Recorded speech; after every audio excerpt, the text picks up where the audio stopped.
Welcome back to the channel, YouTube family. We're here with another SAFEMOON video. Today we're going to go over a few things, one of which is the most important, the dip in the price on SAFEMOON. It hit the price range that I was looking for, so I went ahead and loaded up into SAFEMOON. I also am looking to keep adding into the position as it stays below that key level. Secondly, there have been several tweets regarding the reflections tracker and where it is as far as having to wait for that bad boy update to release. And lastly, we're going to go over a few hints that may be pointing towards the V2 release any day now. As always guys, if you do enjoy the content, please feel free to smash that sub button and go ahead and destroy that thumbs up button. Alright, now it's time to get to some juicy SAFEMOON news. Alright everybody, here we are on the SAFEMOON chart from bitscreener.com. I really like this website because it's very clear and concise when it comes to charting. And it also allows me to zoom in and look at the sharper levels when it comes to the daily and the weekly. As you see, we are at 38.3 as I am recording this video, and we did break the dip level that I was looking for when I wanted to buy in and put some more money into SAFEMOON. Having said that, I have a plan to go ahead and start adding to this position each Friday that it stays below my buy level, which is 4.0. I did buy in a couple of days ago when it first broke this level, and I wanted to go ahead and jump in because I didn't know if it was going to bounce off of that support or not. But right now it's looking like that it's turning into resistance, which is good for all those folks that want to start tranching in and putting in small portions for a small amount of time. We jumped over to the weekly chart, guys, and the reason I did this is because it's really fun to look at these levels on a really deep dive level. We're going to see where right now we sit, the 200 SMA and the 50 SMA are actually splitting the buy level that we were looking for. So that tells me that it's really respected, and if I see the 200 SMA dip below 4.0, then I'm going to say, okay, it's time for SAFEMOON to continue on this lower end slide.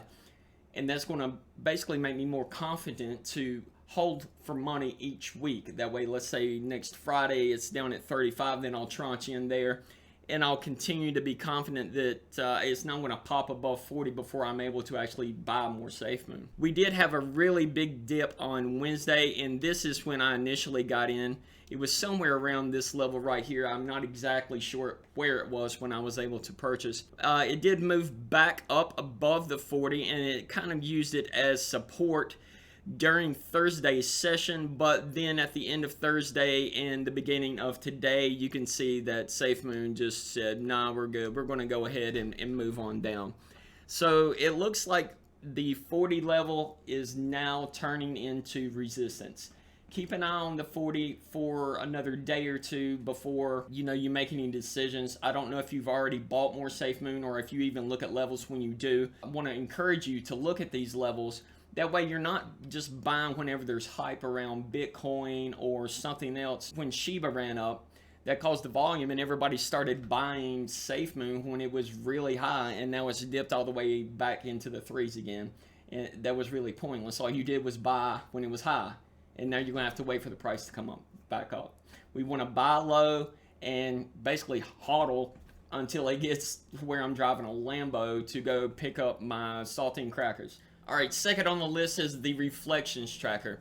I've really been having some issues with this, not on mine as well. Y'all guys saw the last video that I made where it still crashes my app when I try to launch the reflections tracker page. I can't really do anything when that happens. And as always, I saw this post from Fudhound, and it made me start thinking, why in the world is Apple always on the back end of this stuff? Is it really because they're supposed to be safer? Is it supposed to be because they're more locked down? I thought that they would always be the ones on the front end that would be helping push this stuff through faster.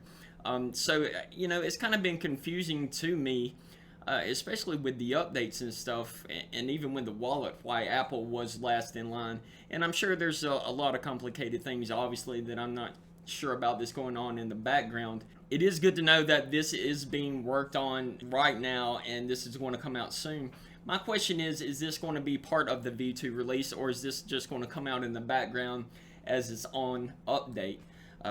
honestly, it really doesn't matter to me. The sooner the better for me. And honestly, if it's still another week or so, it really wouldn't disappoint me too much, for the simple reason that I'm still going to be adding into my SAFEMOON account. So it would be nice to go ahead and have a really big, large sum in there just to see what happens whenever V2 does drop. Maybe about another week, let me load into SAFEMOON, have the tracker come in, be updated and fixed, and then have V2 drop. And lastly, guys, here we go, V2 news. It has been all over Instagram, it has been all over the place, but one of the big things that I like to go look for news is off of social media. I want to see what other folks are having to say about this and see their write-ups. This one really caught my eye when I was sitting here Googling around trying to find some stuff that wasn't necessarily just from FUDHound or just from looking at charts. And I was looking at some of the settings and some of the price action. We do know that it has been bought up and we've had a lot more holders for the last 2 months.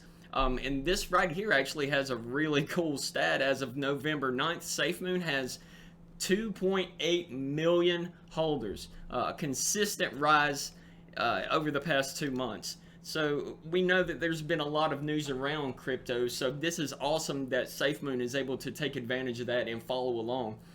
The coming upgrade is going to enhance its security and the quality, etc., etc. I'm kind of anxious for it, but at the same time, I'm kind of hoping it stays below my buy point for a little bit longer.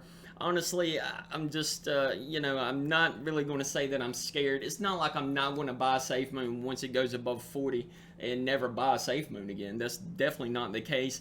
But I would like to load up before this comes out, just to know that we've had that many more additions and that we're about to hit 3 million. That's really going to be awesome. This could push us over the 3 million mark, and I think it really will. Now, obviously, we got here, this was the news that came out on Twitter earlier this week, so I'm not going to go over any of that.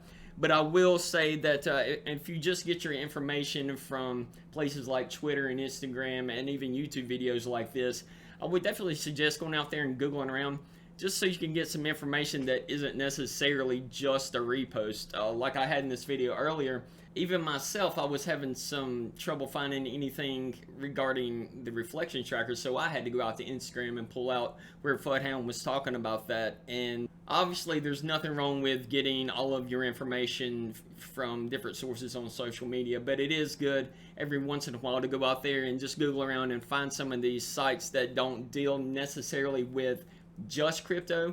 That way you can get a different mindset of folks that are just in the investing industry and see what they think about crypto as a whole, and even SAFEMOON when it comes down to specific launches and specific updates for the app and for the wallet, for the token, and for the community as a whole. As always, thanks you guys for stopping by. Hopefully we're going to have some really good news within the next few weeks. Give me a little bit of time, guys, to load up give me a little bit of time, you guys, to load into SAFEMOON before y'all drop any stuff that's going to take us to the moon. I'm just kidding. Go ahead and dump. It's all good. We're going to be here. I'm going to be holding. I'm not selling any of mine. I have no reason to. I'm trying to drive my Lambo on the moon. It goes a lot faster. Take care, everybody.